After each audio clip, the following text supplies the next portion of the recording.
An AP consists of 50 terms, of which third term is 12 and the last term is 106.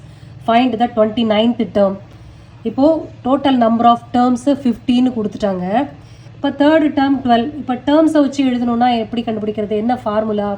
AN equal to a plus n minus 1 into d, அந்த formula.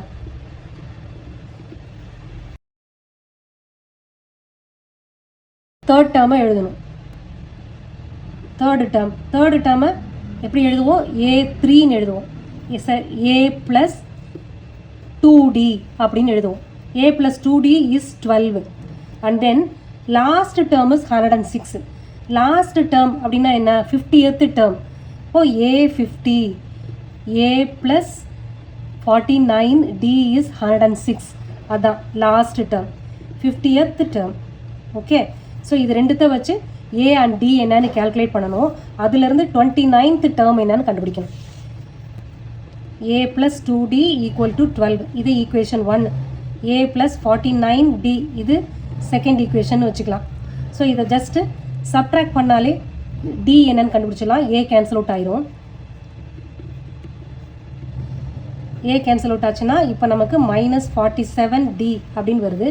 இங்கே 106ல் 12 போயிடுச்சுன்னா 94 கிடைக்குது.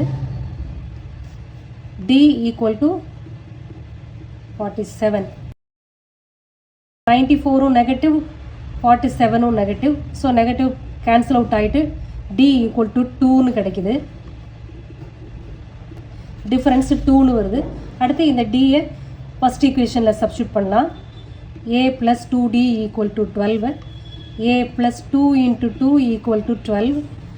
So A equal to 12, 2 2s are 4. அந்த 4ஐ ரைட்டில் move பண்ணுறோம்.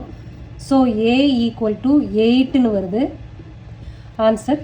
Okay, இதை வச்சு A and D value வச்சு 29th டேர்ம். அப்போ n ஈக்குவல் டு 29. an என்னன்னு கால்குலேட் பண்ணிடலாம். an equal to A plus n minus 1 into D இல்லையா? an என்னன்னு இப்போ போயிடும். A 29th term. So A is 8, n is 29 minus 1, D is 2. So A plus 28 into 2. அப்போனா A plus இதை multiply பண்ணால் 28 into 2னா 56 வருது. இது ரெண்டும் ஆட் பண்ணால் 64. So A 29th term is 64.